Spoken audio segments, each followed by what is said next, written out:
अगर आप कुर्मियों की मांग को समझना है तो इतिहास को समझना होगा।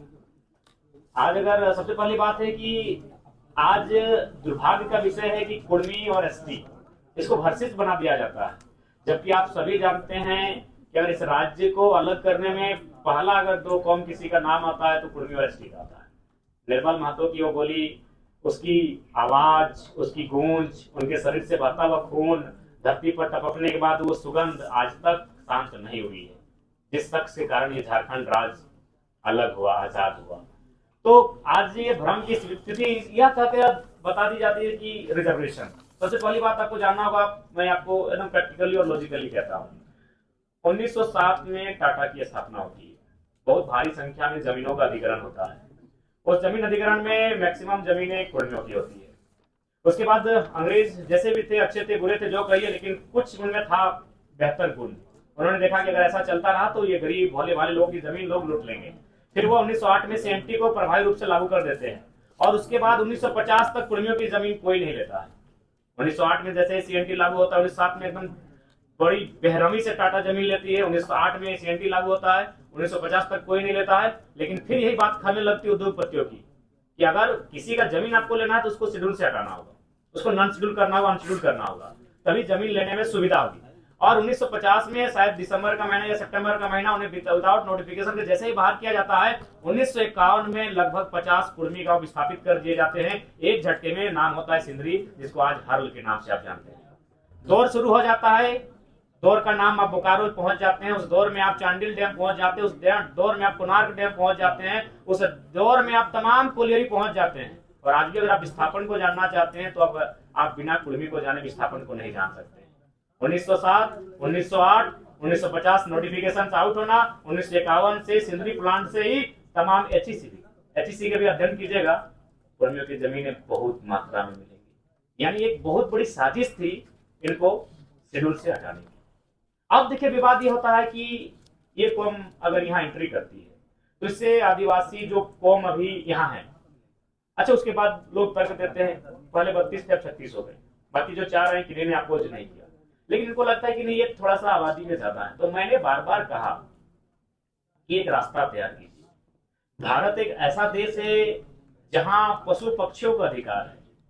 आज जंगली हाथी लगातार 10 गांव घरों को हमारा रोज तोड़ रहे हैं, लेकिन फिर भी हम उनको कुछ नहीं कर सकते क्योंकि भारत का संविधान कहता है, भारतीय संविधान आर्टिकल 48A स्पष्ट कहता है वन्य जीव संरक्षण।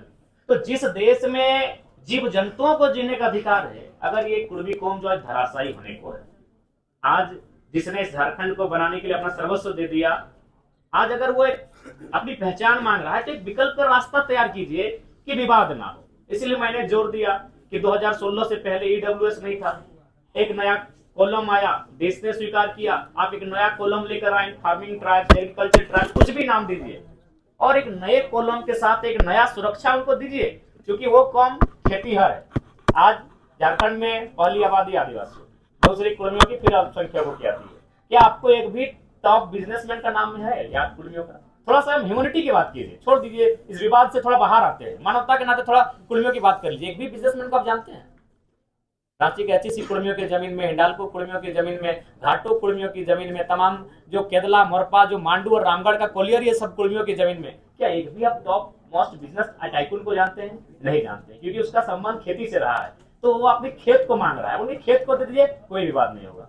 वो अपने खेतों का संरक्षण मांग रहा है। और एक बात में आप बताइए, ये तब आप इस माहौल को तोल देते हैं जब हमारा कौम डोमिनेटिंग होता, आबादी में हम दूसरे नंबर पर हैं, कल की बात करेंगे तो पहले नंबर पर हैं, उसके बाद भी हमने एक भी हमारा व्यवहार बताइए डोमिनेटिंग का, जबकि हमारे साथ तो साजिशें आज भी हो रही है।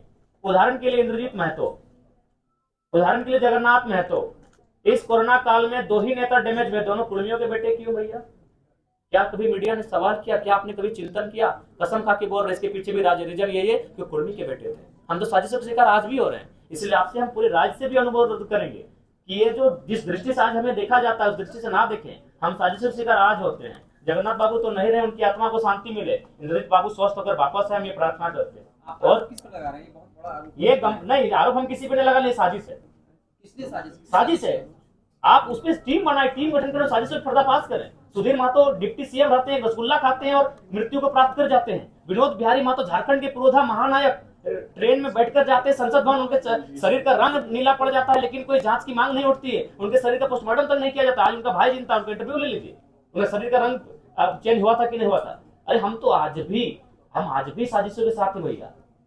अलग झारखंड के राज्य के समय तो जब कत्ल हुआ तो हुआ ही था भैया। हम आज भी, इंद्रजीत महतो उसका प्रमाण है, उसका एक ही कसूर था, बेचारा कुर्मी से बेटा था। अगर वो नहीं होता तो इलाज भी होता तगड़ा और आज बहुत कम समय में ठीक होके आ जाता। हालांकि हम अभी भी प्रार्थना करते हैं, आप भी प्रार्थना कीजिए वो ठीक होके आए। तो हमारे साथ भैया साजिश आज भी हो रही है।